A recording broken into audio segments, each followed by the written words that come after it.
में महिमा देते सारी चीज़ों के लिए। हमारे बीच में सिस्टर मंजू हैं, हम आपका स्वागत करते हैं। फिर भी हम तालियों के साथ स्वागत करेंगे।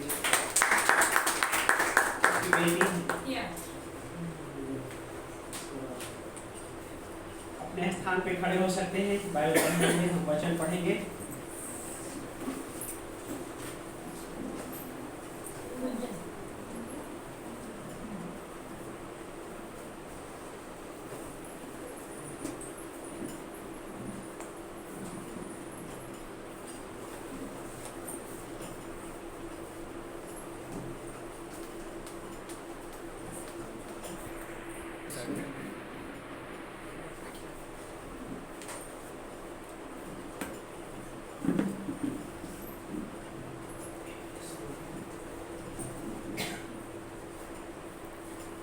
यूहन्ना का अध्याय खोलेंगे हम। यूहन्ना का अध्याय 15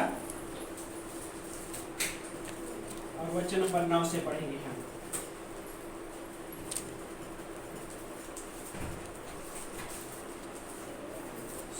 यहाँ पे इस प्रकार लिखा है कि जैसे पिता ने मुझसे प्रेम किया है, मैंने भी तुमसे प्रेम किया है। मेरे प्रेम में बने रहो। और एक पंक्ति और पढ़ेंगे जो कि गिनती के अध्याय से है। गिनती का अध्याय 12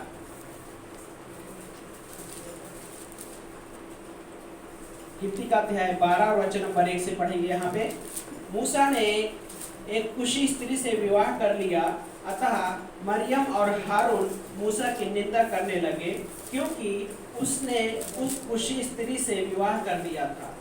उन्होंने कहा, क्या यहोवा ने केवल मूसा ही के द्वारा बातें की है?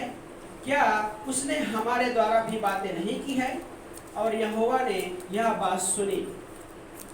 मूसा तो पृथ्वी भर के निवासियों में से सबसे अधिक नम्र था, है ना। और वचन नंबर 7 में पढ़ते हैं, परंतु मेरे दास मूसा के साथ ऐसा नहीं है, वो तो मेरे पूरे घराने में विश्वास योग्य है। आइए प्रार्थना करते हैं। पवित्र परमेश्वर, धन्यवाद करते प्रभु जी इस दिन के लिए, इस समय के लिए लॉर्ड, जो आपने हमें दिया प्रभु। इस भवन में प्रभु आए हुए हर एक व्यक्ति को प्रभु हम आपके हाथों में सौंपते हैं। परमेश्वर, पवित्र आत्मा के द्वारा प्रभु बातें कीजिए प्रभु। इस भवन से हर एक व्यक्ति प्रभु आपसे आज इस समय प्रभु इस कलीसिया से लेकर जाए परमेश्वर। और प्रभु हमारी प्रार्थना है प्रभु हर एक के जीवन को टच करना परमेश्वर। आज प्रभु इस भवन में आपकी उपस्थिति है परमेश्वर, आपकी उपस्थिति के द्वारा छूना प्रभु, आपकी महिमा स्वीकारना प्रभु।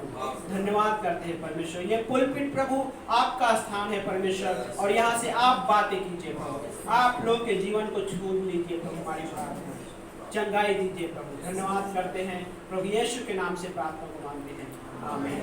बैठ सकते हैं आप सब लोग।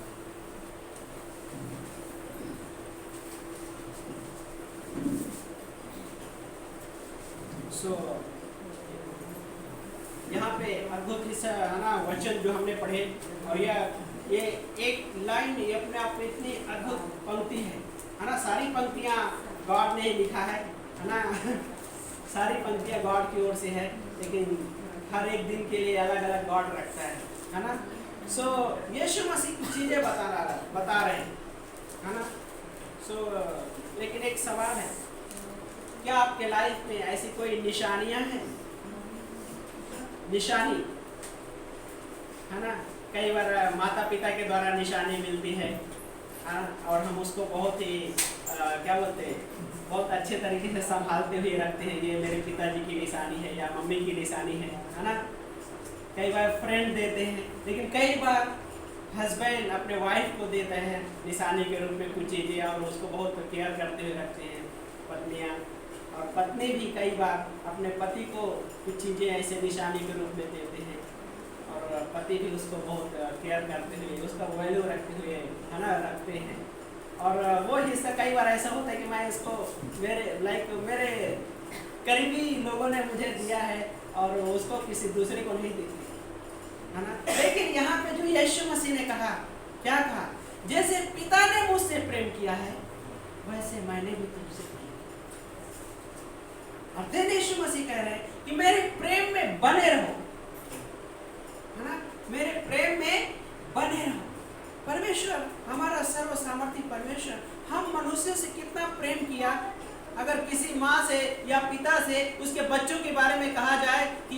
अपने बच्चों के एक्सप्लेन कीजिए कितना प्रेम करते हैं। ऐसा नहीं लगता कि शायद वो किसी पेज में लिख के एक्सप्लेन कर पाएंगे भाई, ऐसे नहीं हो सकता। शायद लिखने भी लगेंगे तो कंप्लीट नहीं हो पाएगा। कंप्लीट कहने का मतलब कि 1-2 पेज लिमिटेशन नहीं होगी। कई बार ऐसा भी है कि हृदय से बयां भी नहीं कर सकेंगे, क्योंकि परमेश्वर उससे भी बढ़कर हमसे प्रेम करता है। और वही चीज यीशु मसीह यहाँ पे बता रहे हैं, है ना। सो कुछ चीजें इस तरह से था कि परमेश्वर का जो स्वभाव है हमेशा छुटकारा और मेल मिलाप, जो छुटकारा शब्द है वो रिडेम्पशन, और मेल मिलाप का जो शब्द है रिकंसिलिएशन, वो क्या है कि इसकी सेवकाई को प्रकट करता है। फिर से मैं पढ़ता हूँ इस हिस्से को कि परमेश्वर का स्वभाव हमेशा छुटकारा और मेल मिलाप की सेवकाई को क्या करता है, प्रकट करता है। सो जब इस दुनिया में यीशु मसीह आया तो यीशु मसीह का एक हिस्सा था सारे मनुष्य जाति के लिए कि हर एक मनुष्य जाति को छुटकारा दे। और क्यों छुटकारा की जरूरत है? क्योंकि इंसान बहुत सारे बंधनों में बंधा हुआ था, और बाइबल कहता है कि इंसान पाप में बंधा हुआ था, है ना। और पाप ऐसा बंधन है, किसी चीज से वो बंधन नहीं तोड़ा जा सकता है। लेकिन प्रभु यीशु मसीह का प्रेम का जो उसमें सामर्थ है, उस सामर्थ के द्वारा वो बंधनों को रिलीज करता है। और वो सामर्थ कैसे? कि उसके पुनरुत्थान का जो सामर्थ्य का प्रेम है, उसके द्वारा यीशु मसीह इस दुनिया में आए। क्रूस पे जाने से पहले लोगों ने कितना सताया उनको, लेकिन जब क्रूस पे थे, उस क्रूस पे भी यीशु मसीह ने प्रार्थना किया। क्या प्रार्थना किया? हे पिता, इन्हें क्षमा कर, ये क्या कर रहे हैं, इन्हें नहीं पता। क्या था वो प्रेम था। वो प्रेम था। उन्हें भी यीशु मसीह क्रूस पे दर्द में है, लेकिन वहां पे भी मनुष्य के छुटकारा के लिए सोच रहा है। हाँ, छुटकारा के लिए सोच रहा है, उस मेल मिलाप के बारे में सोच रहा है परमेश्वर, है ना। क्योंकि इंसान का संबंध टूटा हुआ था पाप की वजह से, पाप की वजह से टूटा हुआ। लेकिन यीशु मसीह उस क्रूस पे बलिदान के द्वारा कब्र में दफनाया गया, तीसरे दिन जी उठे, उसका पुनरुत्थान हुआ। और उस पुनरुत्थान के सामर्थ का जो प्रेम है हर एक विश्वासी के अंदर वो परमेश्वर देना चाहता है। रोमियो का 5:5 कहता है कि पवित्र आत्मा के द्वारा हर एक परमेश्वर ने हमारे हृदयों में क्या किया है, अपने प्रेम को उड़ेला है। लेकिन क्या हर कोई उस प्रेम को अनुभव कर पाता है? क्या कोई नहीं कर पाता है। क्यों? परमेश्वर ने तो हर किसी को उड़ेला है पवित्र आत्मा के द्वारा, लेकिन उस प्रेम को हर में कोई भी उस तरह से अनुभव नहीं कर पाता है। इफिसियों का अध्याय 1 वचन नंबर 13, 14 और 4 अध्याय का वचन नंबर 30 में लिखा है कि परमेश्वर ने पवित्र आत्मा की छाप लगाई है, फिर भी पवित्र आत्मा को शोकित भी करते हैं विश्वासी। 100% कहीं क्या है कि क्या वो 24 घंटे पवित्र आत्मा से भरा हुआ होता है? नहीं। यदि कोई विश्वासी कह सकता है कि ठीक मैं 50% आप पवित्र आत्मा से भरा हूं, 50% खाली हूं, ऐसा नहीं है। या तो 100% पवित्र आत्मा से भरे हुए हैं, या तो 100% पूरी तरह से खाली हैं।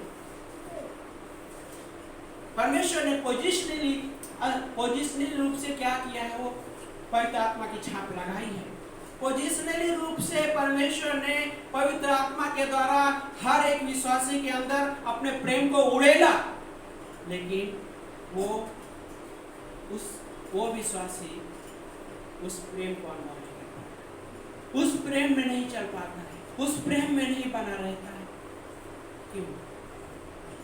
क्योंकि वो परमेश्वर के पुनरुत्थान का सामर्थ का जो प्रेम है उसको नहीं रिसीव करता है, इसलिए वो नहीं बना रहता है।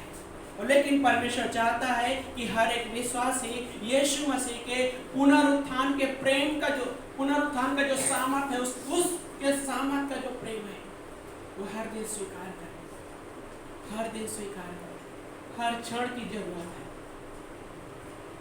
हर क्षण में जरूरत है। क्योंकि हम अपने स्वभाव से किसी को प्रेम नहीं कर सकते। किसी को प्रेम नहीं कर सकते तो नहीं कर सकते, ये सच्चाई है। पहला यूहन्ना कहता है कि जो परमेश्वर से जन्मा है वो कभी पाप नहीं कर सकता। वो क्या है, कौन है परमेश्वर से जन्मा जो पाप नहीं कर सकता? क्या एक विश्वासी के लिए? यस, विश्वासी को नया जन्म मिला है, लेकिन विश्वासी पाप करता है। ऐसा कौन विश्वासी है जो पाप नहीं करता है? ऐसा कोई मिला है कोई? कई लोग सिनलेस परफेक्शन की सिद्धांत को अपनाते हैं, मानते हैं बाय द रोमन कैथोलिक लोग। यहाँ पे कोई है रोमन कैथोलिक तो माफ करना, लेकिन मैं सच्चाई बता रहा हूँ, है ना। परफेक्शन, है ना, सिनलेस परफेक्शन का मतलब ये है कि पूरी तरह से पाप रहित हो जाना। लेकिन इस दुनिया में कोई ऐसा है ही नहीं जो पूरी तरह से पाप रहित हो जाए। लेकिन जो परमेश्वर से जन्मा है वो क्या है? परमेश्वर जो उत्पन्न हुआ क्या है?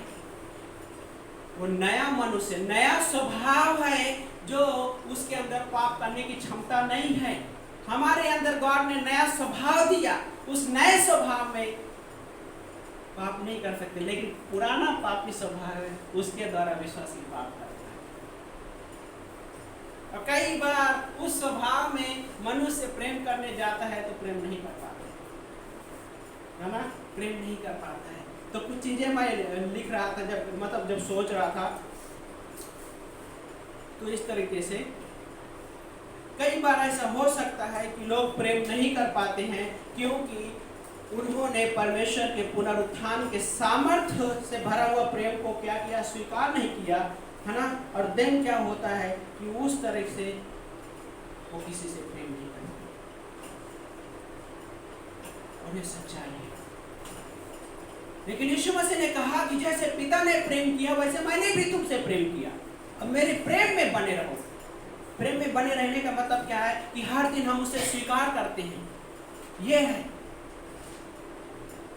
बने रहने का मीन्स, वही है कि हर दिन हम उसे स्वीकार करते हैं, उसे रिसीव करते हैं, उस प्रेम को, जो प्रेम कभी नष्ट नहीं होता है। उस प्रेम को क्या कहते हैं हम? ग्रीक भाषा में अगापे प्रेम, बिना किसी शर्त का प्रेम। परमेश्वर ने हमसे और आपसे प्रेम किया तो उसने कंडीशन नहीं रखा। उसे ये नहीं कहा कि तुम अपने जीवन को सुधार लो तो मेरे पास आना। उसने ये नहीं कहा कि अपने जीवन को साफ सुथरा बना लो तो मेरे पास आना। उसने ये नहीं कहा कि मेरे पास आओगे तो बहुत सारा धन लेकर आना। उसने ये भी नहीं कहा।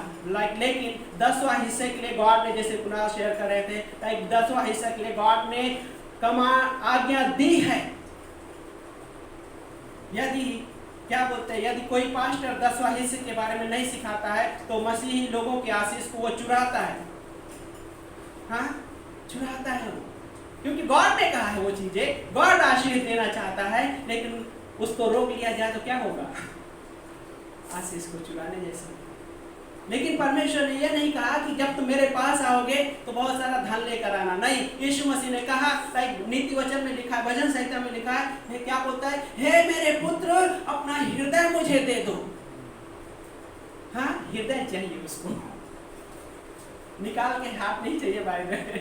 हाँ, समर्पण कर देना, समर्पण कर देना उस यीशु को। कई बार कठिन होता है समर्पण करना। क्यों?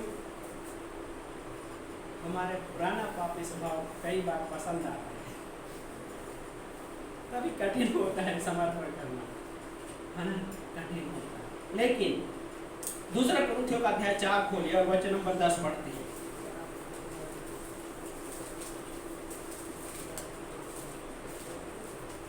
दूसरा कुरिन्थियों का अध्याय 4 वचन नंबर 10 में इस तरह से लिखा है कि हम यीशु की मृत्यु को सदा अपने देह में लिए फिरते हैं कि यीशु का जीवन हमारी देह में प्रकट हो।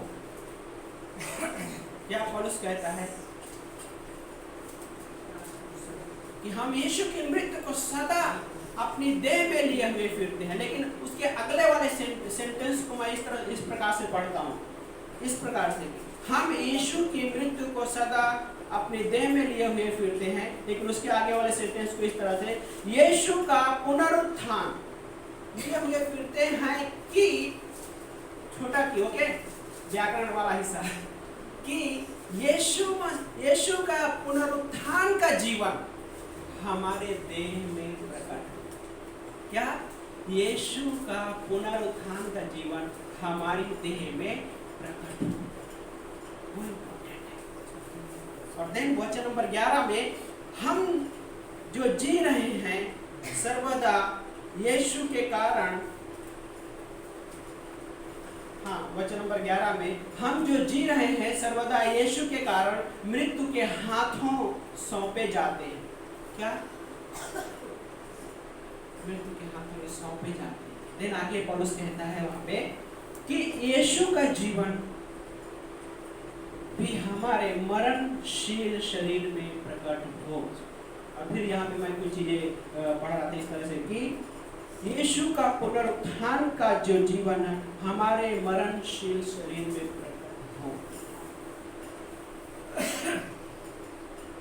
यीशु का पुनरुत्थान का जीवन हमारे इस मरणशील शरीर में प्रकट है ना। हमारे अंदर स्वभाव, पापी स्वभाव है, उसके द्वारा हम किसी से प्रेम नहीं कर सकते। लेकिन जब मैं उसके पुनरुत्थान के जीवन को रिसीव करता हूँ और उसी के सामर्थ्य के उसी के द्वारा मैं लोगों से प्रेम कर सकता हूँ। यीशु के पुनरुत्थान का जो जीवन है उस सामर्थ्य के द्वारा मैं एक दूसरे से प्रेम कर सकता हूँ, है ना। और एक सच्चाई है ना। कुछ हिस्सा जब मैं पढ़ रहा था कि क्या बोलते हैं, यह कहकर अपने फ्लेश को, अपने शरीर को एक बहाना मत बनाना कि मैं एक मनुष्य हूँ। क्या? कई बार इंसान के पास एक ये सेंटेंस बहुत आसानी से आ जाता है, मैं तो मनुष्य हूँ, मैं यीशु मसीह के जैसा नहीं कर सकता। यस, हम पता है, परमेश्वर को भी पता है, सिर्फ मुझे ही नहीं, मेरे से पहले परमेश्वर को पता है कि हम मनुष्य हैं। लेकिन क्या बोलते हैं, एक्सक्यूज मत दो। लेकिन उसके आगे यह कहना चाहता है कि हमें समझना है। क्या समझना है? हम अनुग्रह के द्वारा हमें छुटकारा मिला है। हमें अनुग्रह के द्वारा छुटकारा मिला है और हमें उस परमेश्वर के जो पुनरुत्थान के सामर्थ्य के द्वारा जो प्रेम है उसको रिसीव करना है, बहाना नहीं बनाना है और उसके सामर्थ्य के द्वारा एक दूसरे से प्रेम करना है। परमेश्वर ने हस्बैंड वाइफ के बीच में जो प्रेम रखा है वो सच्चाई है। और परमेश्वर ने कहा है, पौलुस ने कहा, हे पतियों अपने पत्नियों से प्रेम करो। वो सच्चाई है, उसमें बहाना, एक्सक्यूज देने की कोई स्थान नहीं है। गॉड ने कहा है, जैसे पिता ने मुझसे प्रेम किया मैंने भी तुमसे वही प्रेम किया और मेरे प्रेम में बने रहो। और यीशु मसीह भी वही चीज बताना चाह रहे। क्या चीज? अभी तुम्हें भी प्रेम करना है। क्या यीशु मसीह ने हमें प्रेशर नहीं दे रहा है, लेकिन कैसे होगा? उसके पुनरुत्थान के सामर्थ्य का जो प्रेम है उसके द्वारा होगा, रिसीव करने के बाद होगा।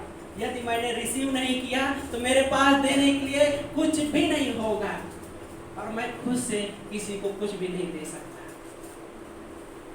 किसी को कुछ भी नहीं दे सकता। हाँ, इसलिए हमें हर दिन वो रिसीव करना है। हस्बैंड वाइफ की लाइफ गॉड ने रखा है, तरह को चीज कहा है वो सच्चाई है, उसमें कोई भी एक्सक्यूज देने का अवसर नहीं है। गॉड ने एकदम क्लियर कर दिया है, इमोशनल तौर पे नहीं। एक वाइफ जब अपने पति से प्रेम करती है तो उसमें इमोशनल का हिस्सा नहीं होना चाहिए। गॉड वो प्रेम से खुश होता है, गॉड उस हिस्से से खुश होता है। और वह हस्बैंड लाइक वाइफ के लिए भी सेम चीजें हैं, दोनों जन के लिए वही चीजें हैं। हस्बैंड वाइफ के रिलेशन को रिसीव करना है और फिर देना है। उस परमेश्वर के पुनरुत्थान के सामर्थ्य के द्वारा उस प्रेम को रिसीव करना है और फिर उसके बाद एक दूसरे को प्रेम करना है। पत्नी के लिए कहा कि पत्नी अपने अपने पति के अधीन रहो। कैसे अधीन हो पाएंगे? जब तक रिसीव नहीं करेंगे तो कैसे अधीन हो पाएंगे? गॉड ने कहा अधीन रहो। गॉड चाहता है कि उस अधीन में रहकर उस आशीष को स्वीकारा जा सकता है। उन हिस्सों में हीलिंग आ सकती है। बाय द वे ये रियल है और बहुतों ने अपने जीवन में इस चीज को अनुभव किया है। जब एक पत्नी अपने पति के अधीन हो जाती है बहुत सारी हीलिंग होती है वहाँ पे। जब पति अपने पति को उसके प्रेम के द्वारा, जो परमेश्वर का प्रेम है, उस प्रेम के द्वारा प्रेम करता है, वहां पे हीलिंग होती है, उस रिलेशन में हीलिंग होती है, और गॉड यही चाहता है। लेकिन शैतान नहीं चाहता है कि पति पत्नी के रिलेशन को मजबूत रहे। शैतान चाहता है कि पति पत्नी के रिलेशन में बहुत सारी चीजें हो, और क्या चीजें? नफरत पैदा करना चाहता है, जलन पैदा करना चाहता है, ईर्ष्या पैदा करना चाहता है। लेकिन परमेश्वर ने तो नहीं वो चीजें कही। परमेश्वर ने प्रेम दिया, और अनकंडीशनल प्रेम किया, हर किसी से बिना किसी शर्त का प्रेम किया। बाइबल कहता है कि जब हम दुश्मन थे तब उसने हमसे प्रेम किया, जब हम उसको जानते भी नहीं थे हमारे लिए उसने जान दिया उसको। ये कैसा प्रेम है? क्योंकि हमको बनाया है, तो परमेश्वर हमें बनाया है। हम जो गिनती का अध्याय में 12 में वहां पे हिस्सा कैसा है? मूसा की सगी बहन है,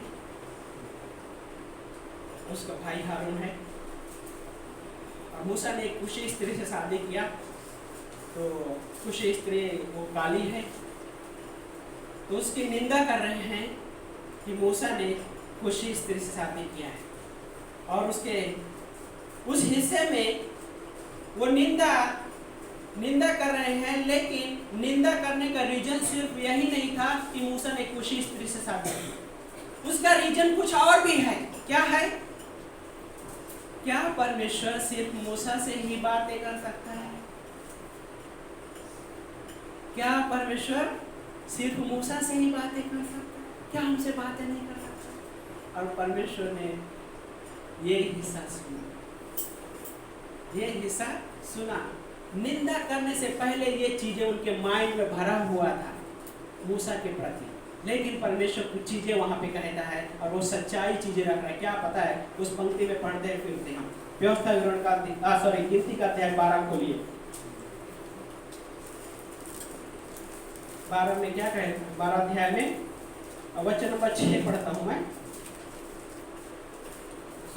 3 से लगातार पढ़ता हूं। तीसरी पंक्ति, मूसा तो पृथ्वी भर के निवासियों में सबसे अधिक नम्र था, और यहोवा ने मूसा, हारून और मरियम से एकाएक कहा, तुम तीनों मिलाप वाले तंबू के पास निकल आओ। अतः तीनों निकल आए। तब यहोवा बादल के खंभे में उतर आया, और उसने तंबू के द्वार पर खड़े होकर हारून और मरियम को बुलाया। तब जब वे दोनों सामने गए, तब उसने कहा, किसने कहा? परमेश्वर ने कहा। ये सुनने वाला हिस्सा जो आगे है वहां पे गॉड बहुत अद्भुत चीजें बातें कर रहा है। वहां पे क्या बोलता है? मेरी बातें सुनो। क्या? मेरी बातें सुनो। कई बार कलीसिया में भी यही चीज होता है। परमेश्वर क्या चाहता है? मेरे वचन सुनो। गॉड ऐसा ही चाहता है। और दिन आगे क्या कहता है? यदि तुम में कोई नबी हो तो मैं यहोवा अपने आप को उस पर दर्शन के द्वारा प्रकट करता हूँ। मैं उससे स्वप्न से बातें करता हूँ, परंतु मेरे दास मूसा के साथ ऐसा नहीं। मेरे दास मूसा के साथ ऐसा नहीं। गॉड टेस्टिमनी दे रहा है मूसा के बारे में, गवाही है मूसा। और क्या फिर आगे बोलता है?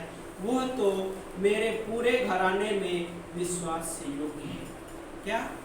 पूरे घराने में विश्वास से योग्य है। पहले परमेश्वर ने उसके बारे में टेस्टिमनी क्या बोलता है? इस पृथ्वी भर में सबसे नम्र मूसा है। उसके बारे में अगर टेस्टिमनी होता है, पूरे घराने में विश्वास। क्या अच्छी टेस्टिमनी! गॉड स्वयं टेस्टिमनी दे रहा है, गवाही दे रहा है। लेकिन सोचिए, मैं एक हिस्सा था इस प्रकार से, एक व्यक्ति जो सही तरीके का, जो गॉडली प्रेम करता है, वो विश्वास योग्य भी होता है। जब एक व्यक्ति सही तरीके का प्रेम, जो गॉडली प्रेम होता है, उस प्रेम से प्रेम करता है, तो क्या होता है? हाँ, प्रेम करता है तो विश्वास योग्य भी होता है। और आगे जो नफरत करता है, ईर्ष्या जलन कपट रखने वाला होता है, वो विश्वास योग्य नहीं होता है। क्या? नफरत, ईर्ष्या, जलन रखने वाला, कपट रखने वाला, क्या वो विश्वास योग्य हो सकता है? क्या ऐसे व्यक्ति पे कोई विश्वास कर सकेगा जो नफरत करने वाला हो, ईर्ष्या रखने वाला हो, कपट रखने वाला हो? हाँ, कोई विश्वास रख सकेगा? लेकिन जो गॉडली प्रेम के द्वारा गॉडली प्रेम को रिसीव करता है और उसी प्रेम को अपने लाइफ में लेकर चलता है, वो विश्वास योग्य भी होता है। और मूसा के लाइफ में वो हिस्सा था, परमेश्वर से वो रिसीव करता था हर दिन, परमेश्वर के उन हिस्सों को वो समझता में से अप्लाई करता था अपने लाइफ में, और गॉड उसके बारे में बोलता है पूरे घराने में विश्वास। क्या अच्छे किस्म की गॉड दे रहा है। गॉड चाहता है, हर किसी को आशीष देना चाहता है, लेकिन हमारे लिए क्या जरूरी है कि हम रिसीव करें उसके पुनरुत्थान के सामर्थ का जो प्रेम है, उसको रिसीव करें और उसके द्वारा हम उससे प्रेम कर सकें, लोगों को प्रेम कर सकें। उसके द्वारा पति के लिए है कि अपने पत्नी से प्रेम करें। कैसा प्रेम? कि उससे पहले उसके पुनरुत्थान के सामर्थ का उस प्रेम को रिसीव करें, देन प्रेम करें। और पत्नी के लिए वही लागू है, उसके पुनरुत्थान के सामर्थ का प्रेम को रिसीव करना और फिर उसके द्वारा वो चीजें देना, उसके द्वारा अधीन हो। उससे अधीन होने के लिए कठिन होगा, उससे अधीन होने के लिए कठिन होगा। गॉड नहीं चाहता है कि वो चीजें हो। दुनिया में वही चीजें हैं, लाइक इसके अपोजिट है, गॉडली चीजों के अपोजिट है। हमें और आपको नहीं पता कितने परिवार खतरे में हैं, लेकिन परमेश्वर उनके लिए भी लहू बहाया है।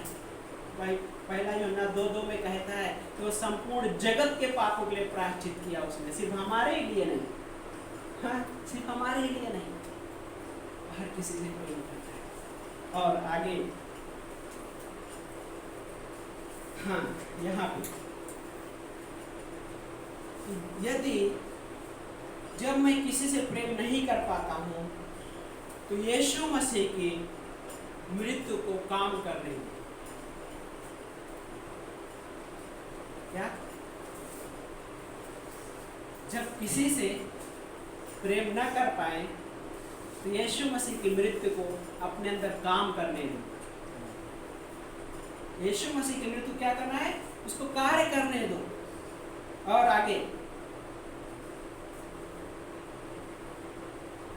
हाँ, और उसके पुनरुत्थान को कार्य करने दो। ऐसा लगे कि किसी ने हर्ट किया है, ऐसा लगे कि मैं इससे प्रेम नहीं कर सकता हूँ, ऐसा लगे कि मैं इसको क्षमा नहीं कर सकता हूँ, तो उस समय यीशु मसीह के मृत्यु को अपने अंदर काम करने दो। उसके अनुग्रह को रिसीव करो। उस समय अनुग्रह क्या है कि मैं योग्य नहीं हूँ, मैं योग्य ये भी नहीं हूँ कि मैं किसी को प्रेम कर सकूं, मेरे अंदर योग्यता नहीं है कि मैं किसी को क्षमा भी कर सकूं, लेकिन उस समय रिसीव करो। और क्या है कि उसको मृत्यु को काम करने दो, उसके पुनरुत्थान को काम करने दो, और परमेश्वर हेल्प करेगा पवित्र आत्मा के द्वारा एक दूसरे उस भाई या बहन के को प्रेम करने के लिए। तब होगा वो चीज। गॉड ने हमारे लिए सब कुछ फ्री में रखा है, लेकिन उसके लिए कीमत चुकाई है उसने। और कीमत ये थी खुद का प्राण, खुद का सारा लहू उस क्रूस पे बहा दिया, कीमत चुकाई उसने। और अपने लहू के द्वारा उसने हमें क्या किया? खरीद लिया है।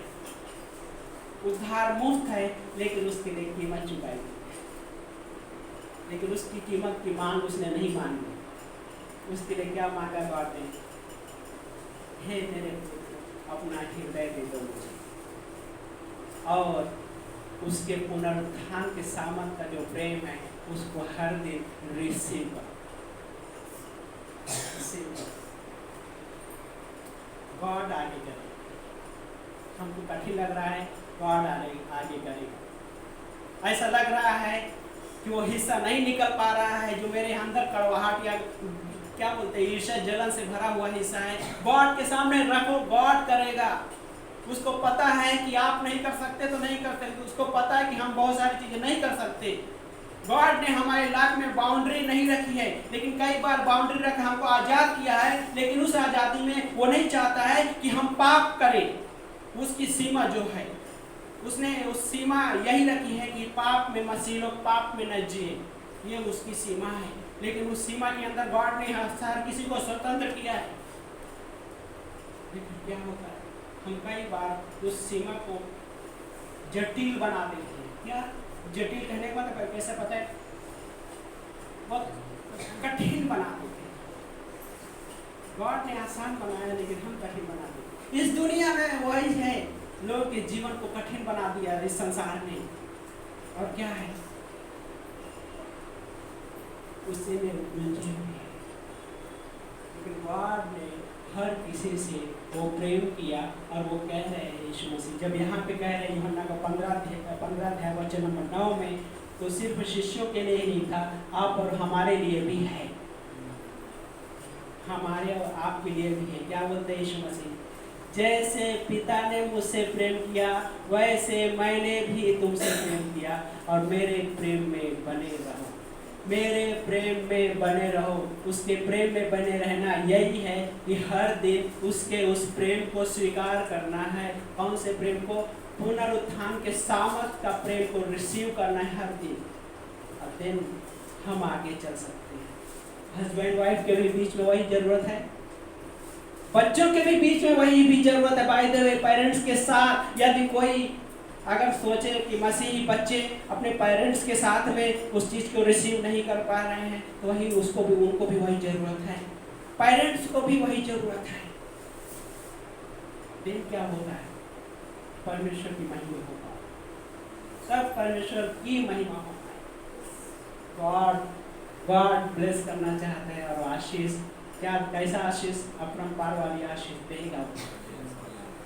प्रैक्टिकली वो करना चाहता है, सिर्फ थ्योरी के रूप में नहीं। और ये वचन जो लिखे हैं सिर्फ थ्योरी नहीं है, ये रेमा वचन है, ये लोगोस जो लिखित हुए वचन हमारे लाइफ में जीवित बन जाते हैं। जब हम सुनते हैं और सुनने के बाद अपने जीवन में लेते हैं, उसको अप्लाई होने देते हैं, वो मेरे लाइफ में जीवित वचन बन जाता है, जो रेमा शब्द है ग्रीक भाषा में।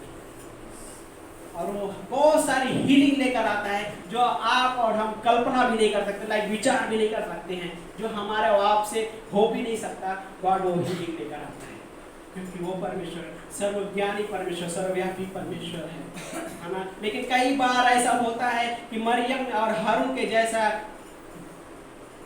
दिल में ईर्ष्या और नफरत, कपट वाला हिस्सा भर के रख सकते हैं। और कई बार ऐसा भी होता है, ताकि इस वजह से लोग अपने पास्टर के प्रति लाइक कड़ाहट भर लेते हैं, पास्टर पे दोष लगाना चालू हो जाता है। लेकिन परमेश्वर, हम कैसे आशीष पाएंगे?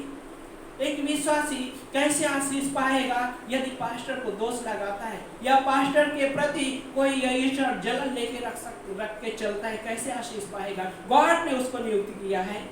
और हम कौन होते हैं दोष लगाने वाले? हम तो सर्वव्यापी नहीं हैं, सर्वज्ञानी नहीं हैं, सर्वसामर्थ्य नहीं है। यदि तीनों ये चीजें जिसके अंदर है, तभी वो दोष लगाने के लिए योग्य है। लेकिन मनुष्य में ये तीनों चीजें नहीं है, और इसलिए हमें दोष न लगाते हुए कल उससे रिसीव करना है, उसके पुनरुत्थान के सामर्थ का प्रेम को रिसीव करना है और आगे बढ़ना है ना। हमें एक्सक्यूज नहीं देना है कि मैं मनुष्य हूँ। गॉड ने हमें अपना बेटा कहा है, गॉड ने हमें धर्मी ठहराया है, गॉड ने हमारा मेल मिलाप कराया है उस क्रूस पे। और बोलता है कि रिसीव करते हुए आगे बढ़िए मसीह लाइफ है ना, रिसीव करते हुए आगे बढ़िए। सब परमेश्वर की महिमा हो। आमीन। आइए प्रार्थना करते हैं।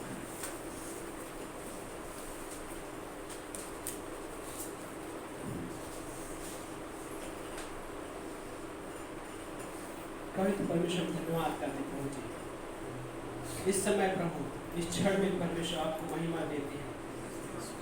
हाँ प्रभु, कि आप हमारे बीच में परमेश्वर इस समय उपस्थित हैं प्रभु। त्रिएक परमेश्वर इस क्षण में आप उपस्थित है इस भवन में। धन्यवाद करते हैं, धन्यवाद करते हैं प्रभु जी। अपने स्थानों पे खड़े हो सकते हैं इस क्षण में। परमेश्वर से प्रार्थना कीजिए, परमेश्वर से मांगिए अपने आत्मिक जीवन को मजबूत होने के लिए। मांगिए परमेश्वर से, शर्माइए नहीं। परमेश्वर से बोलिए प्रभु मेरे आत्मिक जीवन को मजबूत कीजिए। निर्णय ले सकते हैं आप अपने जीवन में कि प्रभु मैं आपके साथ बढ़ना चाहता हूँ। आप प्रार्थना कीजिए प्रभु मैं आपको और भी गहराई से जानना चाहता हूँ। आप अपने दिल में प्रार्थना कीजिए इस क्षण में। सबकी आंखें बंद इस समय और परमेश्वर के लिए महिमा दो इस क्षण में। परमेश्वर को धन्यवाद दो अपने जीवन में, धन्यवाद दो। यदि कोई ऐसा हिस्सा है जो पाप का हिस्सा है तो अपने उन पापों को यीशु मसीह के सामने उड़ेल दो। क्षमा मांगो अपने जीवन से। परमेश्वर नहीं चाहता है कि आप ग्लानि में जिए। परमेश्वर नहीं चाहता है कि आप उस बंधनों में जकड़े रहे। परमेश्वर आपको आजाद करना चाहता है। इस समय मांगिए परमेश्वर से, शर्माइए नहीं। कोई आपके पास कौन देख रहा है, शर्माइए नहीं। परमेश्वर से मांगिए, पर्सनली मांगिए, यीशु मसीह मुझे हेल्प करो, यीशु मसीह मुझे हेल्प करो। इस क्षण में परमेश्वर की उपस्थिति इस भवन में है। आपको छूना चाहता है वो, लेकिन आप अपने हृदय को सौंप दीजिए उसको। परमेश्वर के द्वारा छुए जाओ इस क्षण में। परमेश्वर आपको आशीष देना चाहता है। मांगिए परमेश्वर से। यदि किसी के मन में किसी के प्रति नफरत है तो इस क्षण में उस चीज को यीशु मसीह के पास सौंप दो, छोड़ दो उस क्रूस पे। यीशु मसीह आपके अंदर प्रेम उड़ेलना चाहता है। वो प्रेम जो कभी खत्म नहीं होता, वो प्रेम जो बिना किसी शर्त का प्रेम है। धन्यवाद करते हैं परमेश्वर, धन्यवाद करते हैं लॉर्ड। आपकी महिमा होने पाए यीशु मसीह। धन्यवाद करते हैं परमेश्वर। राजाओं के राजा, प्रभु के प्रभु, आपकी आराधना करते हैं इस समय प्रभु। यदि आप यहाँ पे हैं पहली बार और यीशु मसीह को अभी तक अपना उद्धारकर्ता के रूप में नहीं स्वीकारे हैं, यीशु मसीह के नाम में अपने पापों से क्षमा नहीं स्वीकारे हैं, तो आज आपके ये समय हो सकता है और अपने दिल में ये छोटी सी प्रार्थना मेरे साथ कर सकते हैं। प्रभु यीशु, मैं आपके नाम में विश्वास करता हूँ या विश्वास करती हूँ। प्रभु यीशु, मैं आपके नाम में अपने पापों से क्षमा मांगता हूँ या क्षमा मांगती हूँ। प्रभु यीशु, मैं आपके उस पुनरुत्थान के जीवन पर विश्वास करते हुए आपको उद्धारकर्ता मानता हूँ या मानती हूँ। यदि आपने पहली बार ये प्रार्थना की है तो बाइबल इस बात का गारंटी देता है कि आपके सारे पाप क्षमा हो गए हैं और आपके हृदय में उसने पवित्र आत्मा के द्वारा उस प्रेम को उड़ेल दिया है और आपसे वो चाहता है कि अपने जीवन में वो अनुभव करते हुए चलिए। प्रभु धन्यवाद करते हैं परमेश्वर, धन्यवाद करते हैं राजाओं के राजा, प्रभु के प्रभु। इस भवन में आए हुए हर एक व्यक्ति को प्रभु हम आपके हाथ में सौंपते हैं। ब्लेस कीजिए प्रभु। इस क्षण में प्रभु हम मांगते प्रभु यीशु मसीह जिनका स्वास्थ्य अच्छा नहीं है, प्रभु टच कीजिए, प्रभु पूरी तरह तंदुरुस्त कीजिए। मांगते हैं पूजा बहन के लिए, प्रभु चंगाई दो उनको पूरी तरीके से। लॉर्ड हम मांगते हैं इस क्षण में कोई ऐसा इस भवन में ऐसा कोई व्यक्ति है प्रभु जिसको ऐसा कोई भी चंगाई की जरूरत है, प्रभु हम मांगते हैं टच करो परमेश्वर पूरी तरीके से। लॉर्ड आपके प्रेम के द्वारा, आपके उस पुनरुत्थान के जीवन के द्वारा टच कर दो परमेश्वर। धन्यवाद करते लॉर्ड, धन्यवाद करते, धन्यवाद करते हैं प्रभु यीशु मसीह के नाम से प्रार्थना को मांगते हैं, आमीन।